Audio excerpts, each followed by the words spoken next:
Hi, this is Steve Adubato coming to you from the campus of NJIT, that's the New Jersey Institute of Technology. Why are we here? This is, in fact, the Voice Summit, sponsored by Amazon Alexa. You've got about 2,500 folks from all over the country, programmers, people involved in something called artificial intelligence, all about voice. What does voice mean in our lives today? What could and what will voice mean in our lives tomorrow? That's what the people are here talking about at NJIT at this Voice Summit. We'll be interviewing those folks and bringing everything you've ever wanted and needed to know about voice to you right now.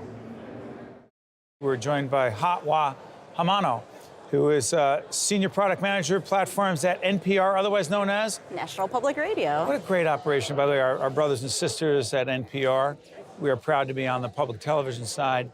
Now, I know on our side, we think a lot about voice. We think a lot about what's going on at a conference like this. What are you doing over at NPR? It was a very natural fit for us to get our content, I think, out on the voice platforms as they were when they're coming out on the shows and the podcast. But I think as we're thinking about the way it's evolved, we're trying to repackage it in a way that makes a lot more sense to people in their homes. Break it down.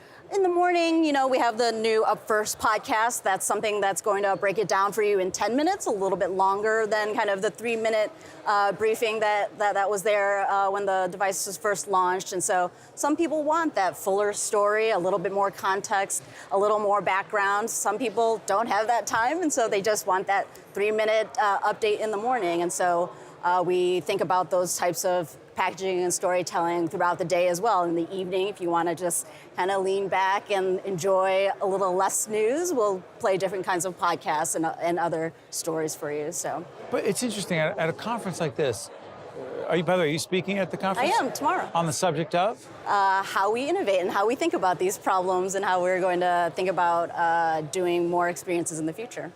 Is a lot of it based on research? Meaning, I know in public television, we're constantly doing research. Our teams are asking those who are supporters of public broadcasting and those who may not be, or those who are on the fence, what do you want? What do you need? That's right. What do you care about? You doing the same thing? We do. We partner with Edison Research to do some ethnographic and home studies about how people are just in their homes, in their natural element. What are they doing in the morning, in the evenings? How is this fitting into their lives? And so that we're not just... Or not. Very true. You know, we know that a lot of music and a lot of facts and some of these other things, turning on the lights, you know, these are some of the things that these devices are known for and are natural. But then, you know, how do we fit in when you are just curious about something that you heard from a friend? You know, I heard that there's this event downtown. What more information can I get from it? And by asking your speaker, you know, how do we fill that void for them in those cases as well? And so let's talk about the other kind of content. So, to fully disclose, some of our programming that we produce at our production company in partnership with public broadcasting and our friends at FiOS as well on the commercial side airs on the New York-based NPR station, WNYC, as well as WBGO here in Newark.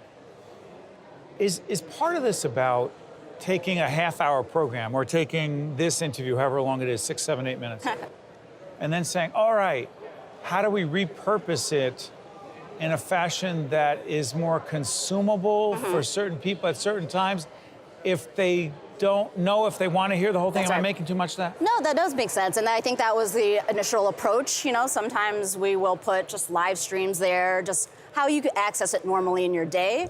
But sometimes it's just not that packaged for a quick hit, a quick running out the door. I just need to know what the weather is. You know, those kind of things. It's not natural to just chop up that piece where you're doing it's that introduction. You want to give it a little bit more context, and so we do think about it in ways where it's made specifically for those moments. What's so interesting you're saying this because our president at WNET, Neil Shapiro, who you know very well, who works with your CEO, Ms. Walker, which is interesting, in New York. In New York. Yeah, I forgot we were talking about a national operation.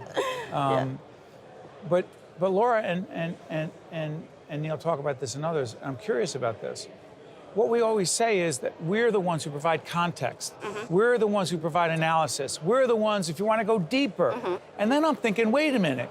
But if we're then taking that and giving you, I hate saying the Reader's Digest version because it makes you really old on my end, but Segmentized, yeah, out of context. I think it's... but then we always have to say, if you want to look at the deeper dive, good, I'm sorry. Yeah, that's right. And it's, I think, us on the public media side and certainly on the public radio side, we know we have the scalability and the kind of in-house expertise to really build that picture in a way that's going to satisfy 2 minutes, 3 minutes. You know, we know clocks very well. We know where the story arc needs to be, and so I think we have the ability to play around with that format. And that's to your point of what we're talking about in the future. It's playing with that storytelling and that arc and the format. So I know this is hard to do. 5 to 10 years from now, NPR and Voice. Where do you see it? I think it's we all know here it's about the conversation. I think right now and in very early days it was about a little bit of call and response, play me the news, play me this segment, and it's very much here we'll hand you this thing to play. But really, when you're listening to it, you have questions about it. What else does that mean? Define that for me. Give me something else that tells a deeper story on it. And I think that's where we want to go, is that to be able for you to have a conversation and really connect to our content in a way that's not just play this thing. So this is fascinating. We had a guest on before who was talking about this and saying that I asked, okay, because he was talking about interacting more and engaging more in content. That's right. That's what you were talking about. Yeah. So I was thinking, okay, someone's watching this. Someone's listening to this on the radio, on the New York and New Jersey affiliates of NPR. Is there a way for people to interact and, dare I use the word, engage in that conversation where they're not just listening to me ask questions, you give an answer, but they can participate? Sure, we can... Via voice, that's doable? It's doable. It's in the very near future. I think right now what we have with some of our interactive skills, we can say, you can play a piece that was, from Morning Edition, you say, oh, I like that piece. Tell NPR I like that piece. But mostly it's tap right now. It's mostly online. They see the story and they're expressing their views, and there's a thread. Yeah. You can do a voice as well. You can do it via voice, and it sends it, and the next time we play, we know you liked kind of international stories. We know you liked food stories, so we'll play you more food stories. Again, it's still a little bit disconnected because you're sending us kind of these like thumbs ups and thumbs downs, and we'll play it later. And that's not a lot of context. But that's not... like or don't like. We're looking for more than that, aren't we? To talk about it, to say, I have a question about this very specific piece. Tell me a little bit more about that. That's the real conversation. And Steve, that was fine, but I wanted to know more about X. Why didn't you ask this? By the way, let's do this right now. What didn't I ask you that I should have asked you? I think, outside of the home, where else does it make sense? A lot here, when you think about NPR, it's in the car. And for us, it's, moving, again, from the car to the home to the office. That's where we want to be. Is for seamless? You yeah. Is that right? So it doesn't... Absolutely.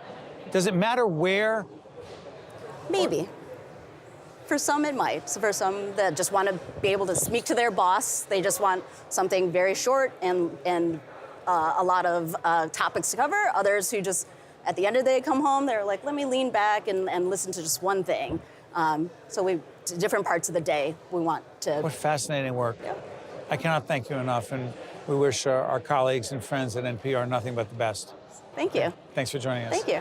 We'll be right back right after this. One-on-One with Steve Adubato has been a production of the Caucus Educational Corporation, celebrating over 25 years of broadcast excellence. Funding for this special edition of One-on-One with Steve Adubato at NJIT has been provided by RWJ Barnabas Health, NJIT, TD Bank, Verizon, ADP, the Healthcare Foundation of New Jersey, and by Adler Aphasia Center. Transportation provided by Airbrook Limousine, serving the metropolitan New York, New Jersey area.